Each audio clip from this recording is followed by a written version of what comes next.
Chapter 8, Part 3, Company Investments and Project Management. This is the final part of Chapter 8.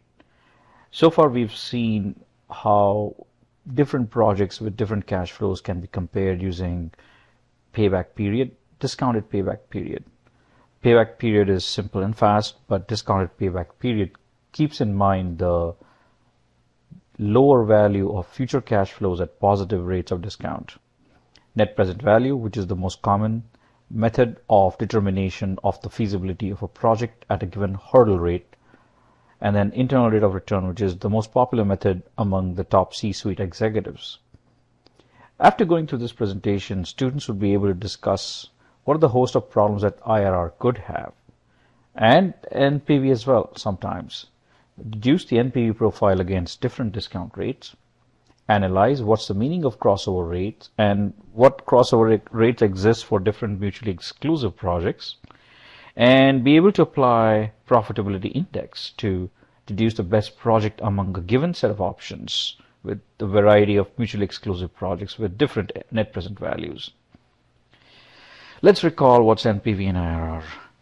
For a sequence of cash flows, both negative and positive, we can determine net present value at a given discount rate.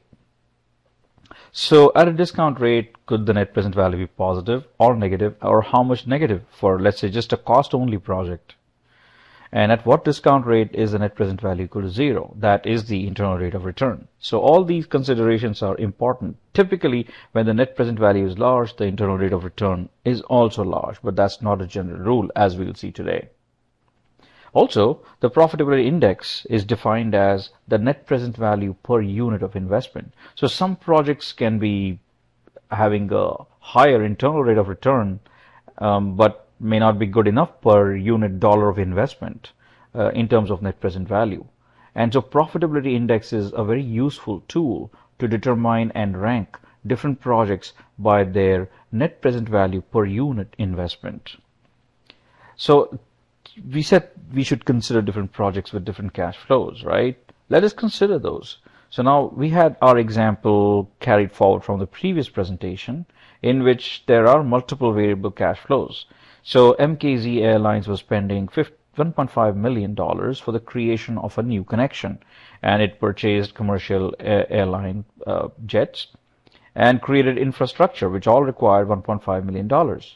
The expected cash flows were 164 to 20.75. The 0.75 was for a specific reason, as we saw, and then it grew constantly by 35,000 per year. The project was finished in 8 years, and the ongoing discount rate is 7%. What is the net present value? Well, and also remember the caveat for net present value function. The first cash flow inside the NPV function is treated as the first period cash flow. So if there is any cash flow happening that time t equals 0, that has to be kept outside the NPV function. So we did that and we calculated the net present value at 7% was 138,223.95, but it was positive. So now let's assume two different projects. So I'm going to go to Excel here. And let's go to Excel here and Alt VZ 0 enter, and so at 7% equals NPV of the cash flows. So we have two projects, one which we just proposed and the other one which is a new project. It's a different project. It has an outflow of $1.1 million but smaller inflows. So net present value will be $A11, comma, all of these cash flows. Remember, we excluded the period 0 cash flow because we'll keep it outside the NPV function. And that gives us a net present value of $138,000. Well, because we fixed the cell A, column A, we can just carry this forward to the right by using the control R function. So the formula is copied nicely to the right. Now notice how the second project or the different project had a lower net present value. So anyone would be tempted to just say, oh, let's refuse the different project. Just go ahead with the long project. And the other way we can determine this is the internal rate of return. So the function would be IRR, and all of these cash flows, guess would be 0.02, just for random guess. So 9%,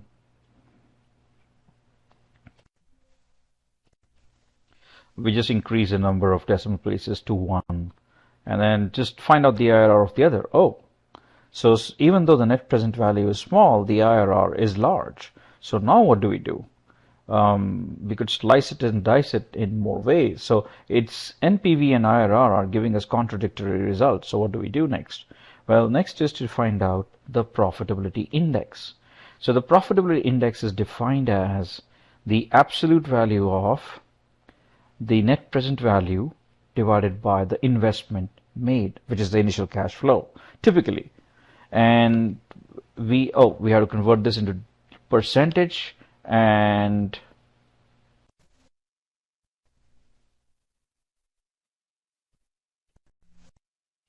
Alt H, increase the number of decimals to 1.0, and then Control R. Look at that. The PI also tells us to follow the project called CF different, because its profitability index is higher. So we can rank as the CFO or the C-suite officer of a company. We can rank different projects by their profitability index and choose the ones that are higher in terms of profitability. Going back, so that is exactly what we got. The profitability index for the second project was much higher than the first project. So this is the NPV for first, this is the NPV for different, and then we have the profitability index. Now once again, let's just look at the NPV profile. So we can actually plot this very easily in Excel. So we have rates going from 5% to 14%. So let's use that. So 5% equals this plus 0.01, 6%. And all we can do is just go down, Shift Control up, Control V. So all we need is up to 14%. And the way we create NPV profile, so NPV underscore long, and then NPV underscore different.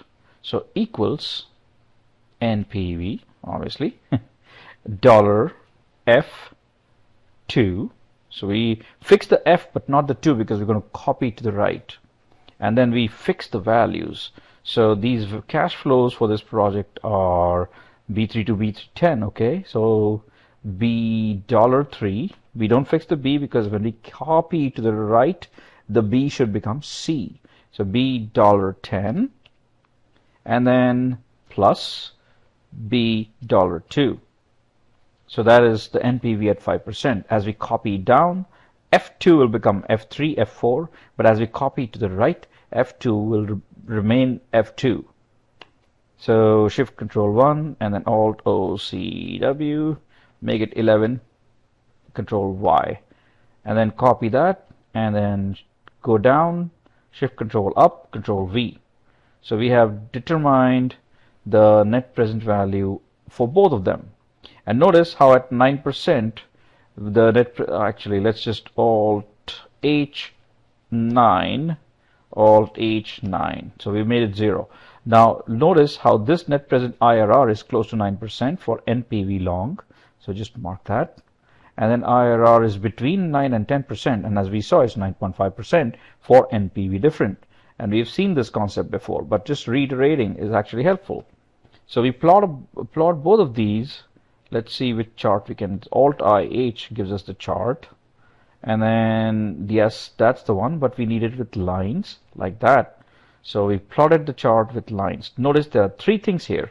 So we'll go back to Excel just to analyze those. First thing is the IRR of the long as 9%. The original project had an IRR of 9%. The new project, IRR different, had a net present value of 9.5%. That is 9.5 right there. That's 9%.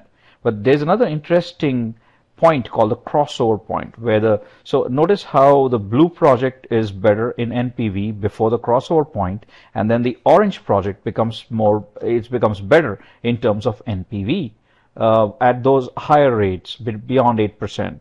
So that 8% is called the crossover point. How do you determine the crossover point? simple. Just go back to Excel, find out the difference. Now the key here is make sure that the difference in the difference column, cash flow at 0 should be negative. How do we take that difference? Which of these projects is bigger? Long project. So must take long minus short, different. Bigger cash flow, negative cash flow minus less negative cash flow will give us a negative difference. That's all. That's the only trick one must keep in mind. And then Control D all the way down, find out the IRR, 8%. And look at the graph. 8% is the crossover rate. So how do you find out crossover rate? Take the difference of more negative and less negative and copy the formula down, take the IRR, we will get the crossover rate. Moving on. So this is the whole illustration. So this is the crossover rate of 8% using the IRR formula on the difference of the cash flows. Okay, going back to the NPV profile again. Now we can actually find out the NPV profile of the difference. So we can call it NPV of delta, the difference. So all we have to do is copy this and paste it. And at 8%, voila, this is the IRR, 8%. The NPV is 0. The power of Excel introduced once again. Coming back. So that's the IRR of first project. That's approximately the IRR of the second project. And that's the crossover point. That is the IRR of the difference. Moving on. Now there are several problems with NPV and IRR. Let's just look at these projects. The first project has a cash outflow of 50,000 and then 2 cash inflows of 55 each. It gives us a net present value at 12% of $42,000 and an IRR of 73%. Wow. But the second project has the same cash outflow but only a single cash inflow. Instead of having 2 cash inflows of 55 each, we only have one single cash inflow of 100,000. Notice how the NPV has gone down, but the IRR has gone up. Why? Because we're receiving the cash sooner. It's more valuable to us. That's why the IRR has gone up, even though the NPV has gone down. So this is the second time in this video that we've seen NPV and IRR giving us contradictory results. Now look at project 3. We have the same cash inflows and outflows, but in the opposite direction. Project 2 has a cash outflow initially, which means we are potentially investing or lending the money. Project 3 has a cash inflow initially and then a payment of 100,000 at time t equals 1. So both of them give us the same IRR of 100%. But the problem is IRR cannot tell you whether it is lending project or a borrowing project. So it's pretty clear that the third project is where we are borrowing money and returning it after 1 year. And it's not good because we are paying the rate of 100%, which is horrible because the market rates is maybe 12%. That's why NPV is coming out as negative. NPV is crying, saying that, oh no, this project is bad. That's what's going on here. Moving on to project 4. So it is same outflow of 50,000 initially, but its inflow is bigger. So look at how IRR has changed. It has jumped from 100% to 300%. So here we have doubled the money. Here we have quadrupled the money. When you double the money, the IRR is 100%. When you quadruple the money, the IRR is 300%.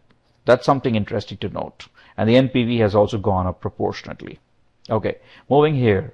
Now here we have increased it by a magnitude of 10. Here is the investment of 50,000. Here is an investment of 500,000. So there's an order of magnitude jump between projects 4 and 5. But notice how the IRR has actually gone down.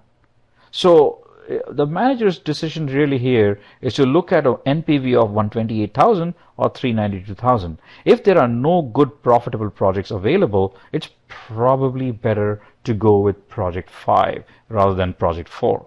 We have to need 10 project 4s to have the same profitability in terms of dollar values as project 5. So sometimes it's just easier to go for a large project that gives us a good rate of return or internal rate of return. Now, project 6 is really very interesting. Here we have, notice how there is a cash flow of minus 52,000 initially and minus 110,000 as the last cash flow. So let's look at this. So here we cash flows of minus 52,000 and then 25, 25, 55, 55.